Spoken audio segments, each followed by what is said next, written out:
विद्यार्थी मित्रों, आज हम द्वितीय सत्र में कक्षा 8 में पाठ 2 कच्छ की सैर पाठ के बारे में पढ़ेंगे। अब सब जानते हैं कि घूमना हमें सबको अच्छा लगता है। उसके इतिहास के बारे में जानने की भी हमें इच्छा होती है। जब घूमने की बात आती है तो हमें याद आता है एक कच्छ। ऐसा कहा जाता है कि जो कच्छ नहीं देखा तो कुछ भी नहीं देखा। तो यात्रियों के लिए कच्छ एक आकर्षण का केंद्र है। तो मैं आज आपको कच्छ के बारे में थोड़ी बहुत माहिती दूंगी। तो कच्छ में देखने लायक कौन कौन से स्थल है, तो इसमें सबसे पहले अगर जो कोई आकर्षण का केंद्र है कच्छ में तो वह है सफ़ेद रण। फिर उसके बाद मांडवी बीच, कंडला पोर्ट, नारायण सरोवर, जेसल तोरल की समाधि और जो धार्मिक स्थल है वह है माता का मठ। तो मैं इसके बारे में आपको जानकारी दूंगी। तो इसमें सबसे पहला जो है वह है सफ़ेद रण।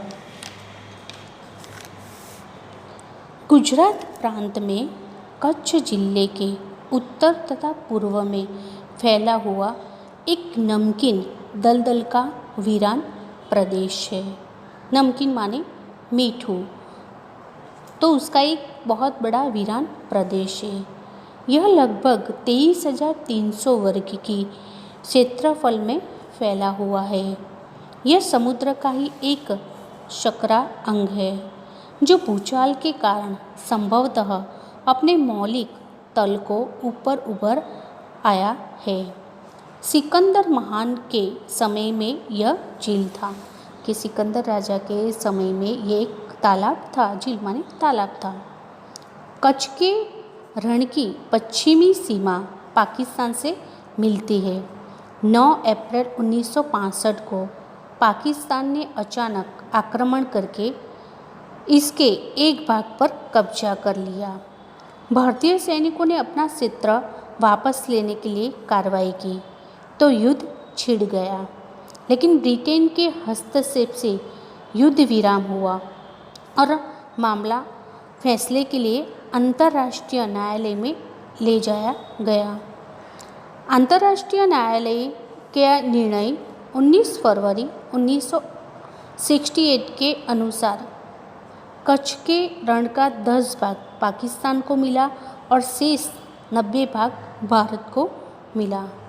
पाकिस्तान की बॉर्डर पर लगी सफ़ेद रण की पूरी दुनिया दीवानी है और अभी जनवरी में ठंड के दिनों में तो सफ़ेद रण यात्रियों के लिए एक आकर्षण का केंद्र माना जाता है। और उसमें जो रणोत्सव होता है, अलग अलग प्रकार के जो उसमें रणोत्सव मनाया जाता है वह देखने लायक होता है। तो ये था सफ़ेद रण की माहिती। अब मैं कच्छ में मांडवी बीच के बारे में आपको बताऊंगी। भुज से करीब 60 किलोमीटर दूर स्थित ये बीच गुजरात के सबसे आकर्षण माना जाता है। दूर दूर फैले नीले पानी को देखना और यहाँ से टहलना पर्यटकों को खूब भाता है। साथ ही अनेक प्रकार की जल पक्षियों को भी यहाँ देखा जा सकता है।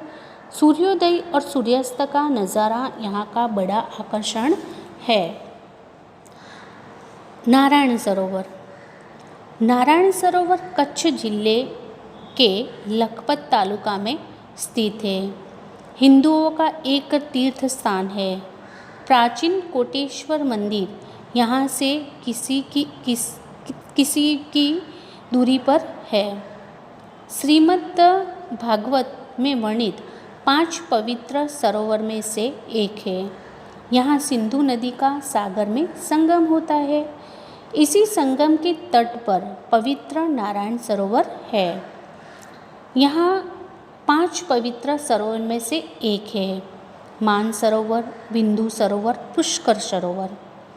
नारायण सरोवर में कार्तिकी पूर्णिमा के दिन 3 दिन का भव्य मेला आयोजित होता है। इसमें उत्तर भारत के सभी संप्रदायों के साधु, सन्यासी और अन्य भक्त शामिल होते हैं। इस सरोवर में श्रद्धालु और पितरों का श्राद्ध भी करते हैं। अब मैं आपको जेसल तोरल की समाधि के बारे में बताऊंगी।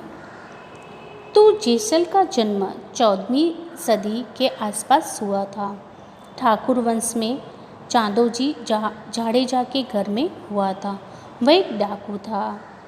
उसने तोरल और उसकी घोड़ी के बहुत ही तारीफ सुनी थी। तो उसे पाने के लिए वह जाता है। तो जब वह वहाँ जाता है तो घोड़ी अजनबी लोगों की आवाज़ सुनकर घोड़ी बोलने लगती है। तो भी जाडेजा जेसल और घोड़ी को पाना जाता है। तो तोरल और उसके साथ चलती है। तो जब दरिया पार करना होता है तो दरिया में बाढ़ आती है, पानी बहुत आता है, बाढ़ आती है। तो तोरल एक सती स्त्री थी। तो वह उसको क्या कहती है कि इससे भले ही इतनी बाढ़ आई है लेकिन तुम्हें कोई नुकसान नहीं होगा। तो वो भजन कीर्तन करती है। तो ये सब देखकर जेसल को नया जन्म मिला ऐसा लगता है। तो उसका हृदय परिवर्तन हो जाता है और वह सब कुछ छोड़ देता है और वह एक सब कुछ छोड़ देता है। तो कच्छ में भी जेसल तोरल की समाधि भी देखने लायक है और वह अंजार में आई हुई है। अब मैं आपको पवित्र धाम माता के मठ के बारे में आपको जानकारी दूंगी। तो माता का मठ आशापुरा कच्छ के लखपत तालुके में माता के मठ प्रख्यात धर्मस्थल है। અહીં विराजमान देवी आशापुरा के दर्शन करने के लिए लाखों भक्त आते हैं और वहाँ आशापुरा की स्थापना और महिमा के बारे में मैं आपको बताती हूँ। कच्छ की धरती पर आशापुरा माँ का प्रागट्य 1,500 वर्ष पहले का है। उसमें एक वास्तविक कहानी है कि देवचंद नामे एक जैन वाणिया व्यापार के लिए कच्छ आता है और वह कच्छ की धरा पर घूमता रहता है। घूमते घूमते वह व्यापारी जो होता है वह कच्छ की जगह पर आ पहुंचता है जहां माँ आशापुरा माँ विराजमान है। जब आसो महीने की नवरात्रि आती है तो व्यापारी वाणिया जो होता है वह माता के मठ की स्थापना करता है और रोज सच्चे मन से उसके भक्ति भाव से माता की आराधना करता है। तो एक दिन माता जी प्रसन्न होते हैं और तब वाणिया जो होता है वह उनका मंदिर बनाता है। 1819 में कच्छ में आए गए भूकंप के दौरान ये मंदिर में भारी नुकसान हुआ था। उसके बाद 5 वर्ष बाद सुंदर जी, शिव जी और वल्लभाचार्य ने ये मंदिर को फिर से बंधा के दिया। लेकिन उससे बाद 2001 में जब भूकंप आया तो फिर से ये मंदिर में नुकसान हुआ और फिर से ये मंदिर का पुनः निर्माण हुआ। तो विद्यार्थी मित्रों, ये थे कच्छ में देखने लायक अलग अलग स्थल के बारे में माहिती। अब मैं आपको पाठ के बारे में पठन करेंगे और उसके बारे में समझ दूंगी। अब मैं पाठ का पठन करूंगी और उसकी समझ दूंगी। कच्छ की सैर पाठ के लेखक का नाम है हरेश धोलकिया। कच्छ निवासी हरेश धोलकिया अध्यापक थे। शिक्षकत्व आपकी पहचान बन गई है। पूर्व राष्ट्रपति श्री APJ अब्दुल कलाम के बहुचर्चित विंग्स ऑफ फायर पुस्तक का आपने गुजराती भाषा में अनुवाद अगन पंख शीर्षक से किया है। शिक्षण कार्य के आपके अनुभव, संशोधनात्मक लेखन कार्य तथा पत्रकारित्व आपके लेखन के क्षेत्र में है। कच्छ मित्र में आप सुरखाब स्तंभ अंतर्गत लिखते हैं। आपका सर्जन कार्य अंगदनो पग, 400% आनंद तथा शिक्षण संबंधी गुजराती साहित्य लोकप्रिय है। प्रस्तुत इकाई में आपने कच्छ का परिचय कराने का प्रयास किया है, जिसमें कच्छ एवं दर्दगीत के दर्शनीय स्थानों का परिचय कराया है। इस इकाई में अपनी संस्कृति का आदर, अपनी विरासत का संरक्षण, देश प्रेम आदि मूल्यों को विकसित किया गया है। यहाँ आपकी रचना कच्छ यात्रा का भावानुवाद प्रस्तुत है। तो ये था लेखक हरीश ढोलकिया का परिचय। अब हम पाठ का पठन करेंगे। विशाल भारत में अनेक दर्शनीय प्रांत है। दर्शनीय माने देखने लायक, प्रांत माने जिला। सबका अपना महत्व एवं सौंदर्य है। गुजरात उनमें से एक अनोखा राज्य है। तो सबका अपना सौंदर्य और महत्व भी है, जिसमें एक अनोखा जो राज्य है वह गुजरात है। गुजरात का एक विशिष्ट जिला है कच्छ, जो गुजरात का अत्यंत रमणीय प्रदेश है। यात्रियों के लिए कच्छ आकर्षण का केंद्र है। इसका पौराणिक महत्व भी कम नहीं है। अनेक दर्शनीय स्थानों के वैविध्य के कारण इसे म्यूजियम संग्रहालय भी कहते हैं। तो कच्छ यात्रियों के लिए एक आकर्षण का केंद्र है।